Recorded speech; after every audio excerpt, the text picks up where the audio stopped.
Hi, my name is Steve Orlovsky, and I'm the Director of Instrumental Music at George Stevens Academy.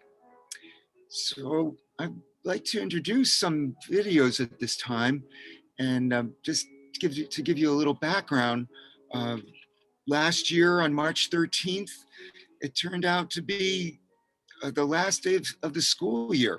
The students would not be allowed to play music together for 11 heartbreaking months.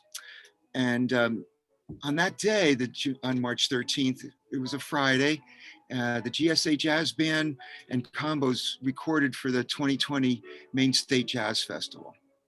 So approximately a year later, on March 31st, we recorded again for the 2021 Virtual State Jazz Festival.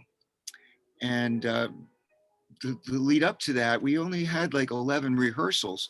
The group started in late February, but then the school had to shut down because we had an outbreak. It was a small one, but we still had to be careful and not have school. And we resumed like in March. And we had, like I say, about 11 rehearsals between the jazz band and the two combos.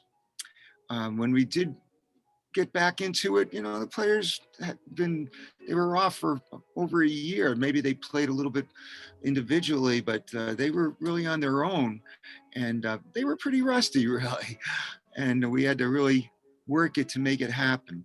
The group is pretty young too.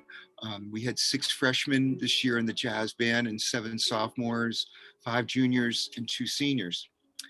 So there was quite a lot of obstacles. We were finally allowed to play inside, but we had to be socially distanced, of course. And then we had to take other precautions that weren't really very conducive to playing music. We had to wear special horn masks like this. And there was a slit right here so you could put your mouthpiece in. And then all the horns had bell covers like this.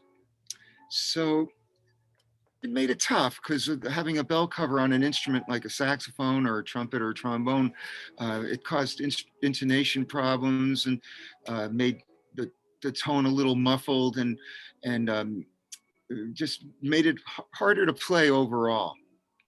But we persevered, and in just 11 rehearsals, the students showed tremendous desire and growth and musical improvement in their rehearsals.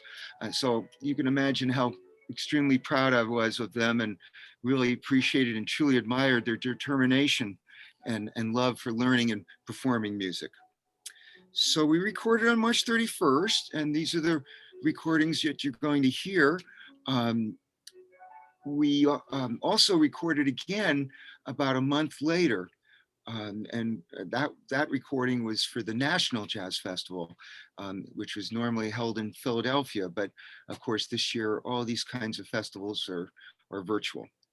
So to make this all happen, were 3 students especially that were really have stepped up and